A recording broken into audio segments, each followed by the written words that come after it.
Hi, you're listening to Book Chat with author Vivian E. Moore.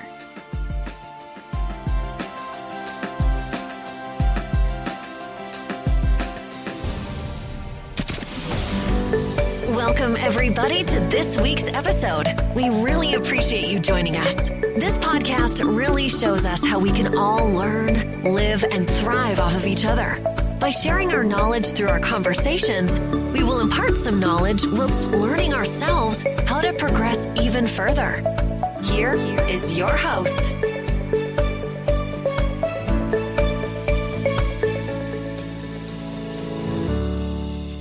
Hello and welcome to Book Chat. I am your host, author Vivian E. Moore. Hope everyone had a great week, and I hope you're having an even better weekend.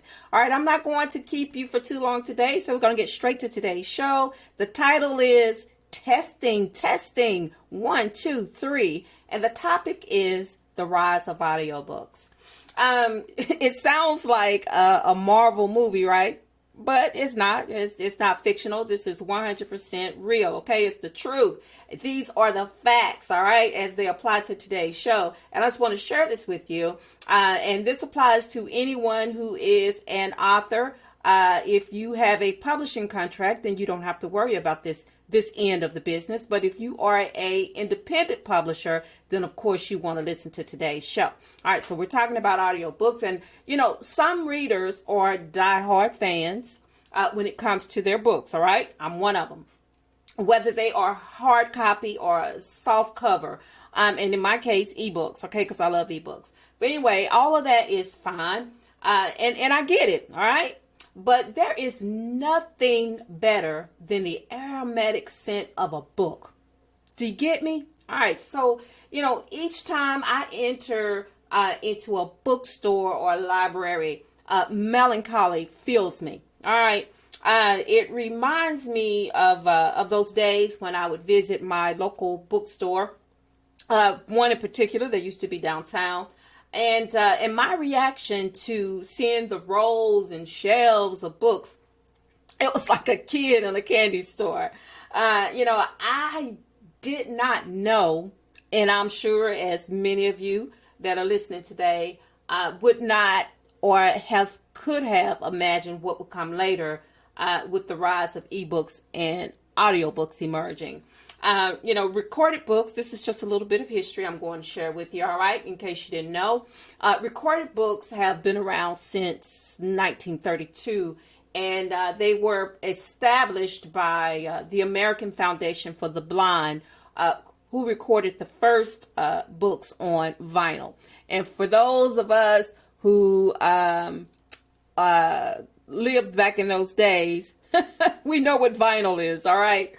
But anyway, in 1955, the Listening Library stepped up this game, following in the footsteps of the AFFB, which is the American Foundation for the Blind. That's the synonym for that. Anyway, recorded books caught on, and they expanded to libraries during the 1960s in the form of cassette recordings. Now, I know a lot of people had cassette players on one of them, had stereos with cassette players on them, so it was no big deal during the 80s when I was growing up. That was the thing, you know, to have a cassette player so you could listen to your favorite artist, you know, because we had sort of moved away from the vinyl by then and was doing the recording, doing the cassettes. But you know how time progresses and things change. But sometimes the more they change, the more they remain the same. But still, you know, with technology being what it is, we always got to upgrade. We always got to step up the game, the recording game. So, you know, burst onto the scene, audiobooks. All right.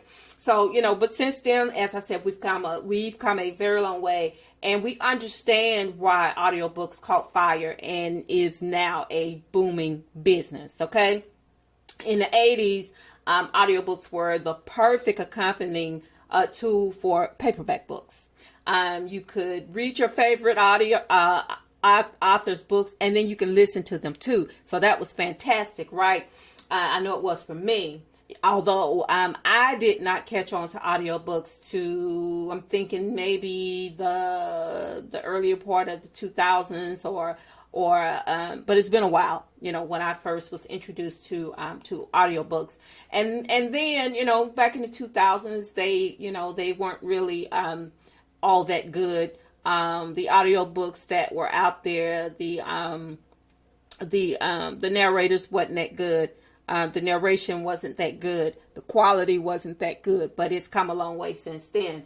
And as people, as humans, we love to be entertained in any form. So audiobooks now, they do not disappoint, especially when they have the right narrators telling the story, who allow the characters' voices to take on life, and readers on a listening journey. We love that, to be able to be so immersed in a book that to listening to the voices of the narrators, and it's almost like we're there. You could do that by reading the book yourself, especially if it's written well. But with the creation of narrated books, now we can listen, and that is extremely important now, especially for those who have busy lives. Audiobooks solve the problem for that less reading time for those on the go. And not only is it convenient, but available through memberships or free with paid subscriptions through Audible, Prime, and Kindle Unlimited. And I am not touting any of those. I'm just letting you know for those who may not have who have a good understanding of where to buy audiobooks. But by now, everybody pretty much knows where to get audiobooks, all right? But for those who refuse to submit to capitalism of any type, or they are staunch penny pinchers, your local library can accommodate you if you have an active library card, okay? So there's something for everyone. All right, but now that audiobooks are like a whole vibe, and they have become so prolific and relevant in the publishing world, getting in on the audiobook game is an independent author's dream come true. It just makes sense, all right, to do that. If you are an independent author and you want to burst onto the audiobook scene, then this is your way to get in, all right? And even if you can't afford to hire someone to produce the work for you, there are other ways of audiobook creation. If you're working on a limited budget, DIY that thing, all right? But remember, quality over quantity, that's a thing too, all right? So we want to make sure that if you are going that route of recording it yourself, you need to make sure that you have the proper tools for that you have, someplace that you can use as a studio that will make the quality of your audiobook, as close to perfect as you can get. And not only that, you want to make sure that, that you can sell it, because if you're just recording a book for yourself just so you can listen to it later, that's perfectly fine. But if you are recording an audiobook that you want to distribute, then you have to make sure that it's quality. Make sure that all the necessary platforms will be able to carry your books and distribute them for you. But they have to be of quality. And if you need more information about it, because I was not going to inundate you today with all of that information, well, you can just Google it yourself. All right, because there is information galore on how to create, produce, and distribute your book. If you decide to do it yourself, you can Google it. All right, because Google is like a fountain of resources, and you can find some form or a faction that will work for you. But the thing is, you have to put the work in, all right, to get all the information that you need. Don't dive in head first, all right? Make sure that there's water in the pool before you dive in, all right? Because don't want you to, to bang your head and kill yourself, in the process of trying to create an audiobook, all right? You want to do it the right way. You want to take the proper steps because you do want quality. You do want to be able to create this audiobook, to produce this audiobook, and then distribute this audiobook, all right, through all the proper channels. And the way to do that is to make sure that everything is on point. Because, I love audiobooks. While I'm working, that's what I'm listening to. And I have a listening library that's out of this world, with audiobooks that I paid for, and then audiobooks that I listen to for free, because I do have those subscriptions that allow me to do that. And I also have a library card, an active library card, that allows me to download ebooks as well as audiobooks to listen to. And with the library, you can keep those books for as long as you want, but I think the max may be 2 weeks, and that's long enough to have a book, to keep a book that you've already listened to, because that's the thing at the library. It's like a lending library, and so you're not the only person. Although they probably have, I don't know how many copies of that one audiobook that you want to listen to, but the idea is for you to listen to it, return it so someone else can listen to it. Okay, we have to be fair in all of these things. And, the library is free. You don't pay for books there. You just check them out and you read them or you listen to them. And once you're finished, you return them. And then that means that you can get another. But with the library, you can download as many ebooks that you can listen to, I guess, within a 2-week time, because that is the time period for those books before they are recycled back into the system for the next person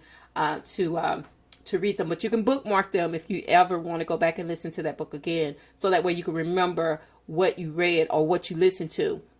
So that way, it makes it convenient so you don't have to keep a rolling tally in your brain. You can just go back to your library, and that you've already hopefully have set up to where you can just go out there and look at what you have, what you've listened to, and then check that book out again if you want to. Everything is so convenient now. Don't you just love it? You don't have to leave your house to do much of anything unless you want to now. But it's convenient to be able to do these things from your home, and it's especially convenient for those who can't get out, who have some type of disability to where they can't leave the house without help. So this is a way for them to be able to enjoy listening to books and reading books, and also for those who are self-published authors or independent authors to be able to get their work out there as well. With audiobooks being what they are now, you need to get on it. All right, get on that as soon as possible, because it just makes sense. It's something that I am in the works of doing myself right now. I'm excited about it. And I hope that you are too, for those authors who have always longed to hear someone narrate their books for them. This is an opportunity for you to be able to do that. Okay. And, because the rise of audiobooks are not a fad. They've been around for years and are here to stay. You heard that from me, folks. I will be the first person to say it. All right. So I hope you've enjoyed the show today, and I hope that you will listen and share and like. That's important. And you can find Book Chat on all the platforms that you listen to. Podcast is available out there.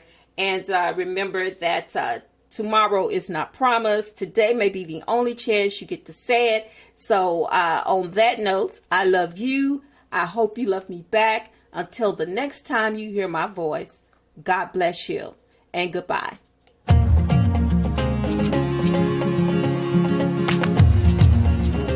Loved what you've heard on this week's episode? Well, the answer is simple. It would mean the world to us if you could head over to iTunes and leave us a 5-star review and feedback. Spreading the word really is the best way to grow our podcast and achieve even greater things. Thank you.